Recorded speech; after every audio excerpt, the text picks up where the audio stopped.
Spending time on social media has become almost a way of life for most adults, but is it healthy for your children to have those same habits? Well, probably not, but how do you handle that if your children are addicted to social media? Dr. Zina Al-Rufai joins us now in studio to discuss this issue and also some of the things that parents can do to try to help navigate through this problem. Obviously, it's a growing problem everywhere you go. People are Yeah. just constantly in their phones, just scrolling away. So Yeah. first, how do parents identify if this is something they need to look into?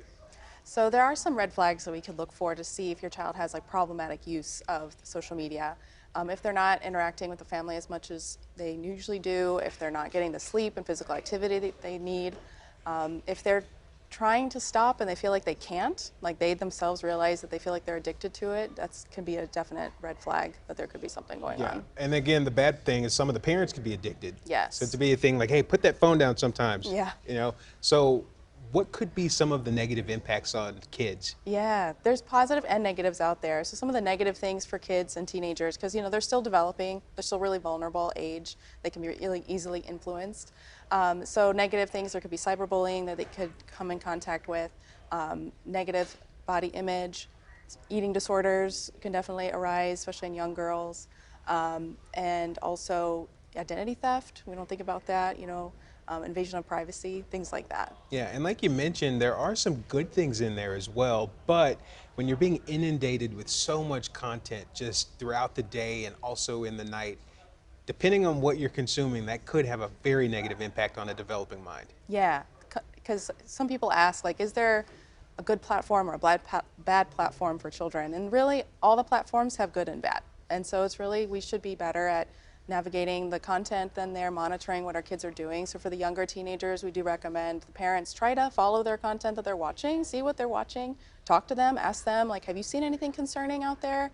And that kind of set limits of how much is okay. We do recommend that parents set up a family media plan where they can talk with their children and teenagers, and the parents should get involved in it too and follow the same rules and say, like, okay, these are going to be the platforms we're okay with. These are the times of day that we're okay with, the hours we're okay with having. And then if you violate it, this is what the consequence could be. Yeah, and I know for me, just as an adult, even Facebook, I feel like it was something to connect with classmates initially. Now it seems more like show-off book. Yeah. People are always just showing the great parts of everything, but that's not always real. Yes. Kids maybe don't necessarily decipher that, right? Right, they don't. And that's why parents should talk to their kids and teach their kids about how to navigate safely online, and just kind of showing them, like, hey, this looks like this is real information, but here's how you can maybe go look at other resources to make sure that this is real versus not real, or show them, like, this obviously is not a good representation, especially when it comes to like body image and things like that and self-esteem. We always want to try to warn families and young children, like, be careful of what they're looking at so they're not having unrealistic expectations. Sure, and we were teenagers once, so we know we can be a little moody at that point. Yes. How do you handle that if your child is a little aggressive about it and they really don't even want to try to give up any of that time? It's so hard, it really is, because you want to connect with them. You want them to have their own space and their own privacy so they can interact with their peers, because this is how they're interacting with everyone these days. Like 95% of kids have a phone, Yeah. Teenagers, so it's really hard to get, but it's good to establish certain boundaries, like have tech-free zones, like no phone at dinner. This is family time. In your bedroom, I really don't recommend having the phone in their bedroom, and then have them power off an hour before going to bed, because we want to prioritize sleep and exercise and then family interaction. Quickly, I want to ask, do you think that there's a time where it's too soon to introduce a teen? Because I see 12, 13.